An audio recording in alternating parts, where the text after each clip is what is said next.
আসলে হাসি পেয়ে যাচ্ছে। এক চোর আর এক চোরকে বলছে ফোন করে, হ্যালো আমি চুরি করিনি। বুঝতে পারলেন কার কথা বলছি?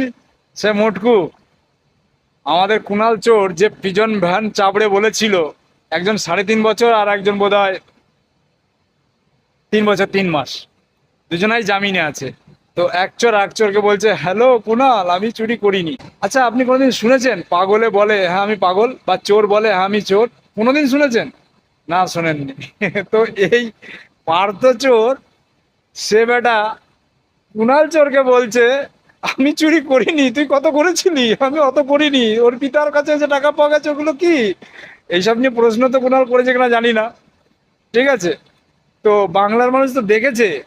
এইবার তুমি জামিনে ছাড়া পেয়েছো, ভারতবর্ষের সংবিধানের, ভারতবর্ষের আইন ব্যবস্থা এটাই সিস্টেম, কিছু কিছু ধারাতে জামিন পাওয়া যায়। তো জামিনে ছাড়া পেয়েছো, বিচার রয়েছে, বিচার যা হবে সেটা হবে। তো আপনারা শুধু এনজয় করতে থাকুন। হ্যাঁ, এরকম কার্টুন এদের চরিত্র বহুত আছে।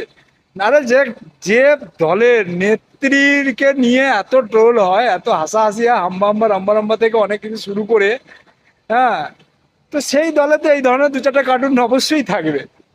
তো যাই হোক, এনজয় করতে থাকুন, সকলে ভালো থাকুন, হাসতে থাকবে না।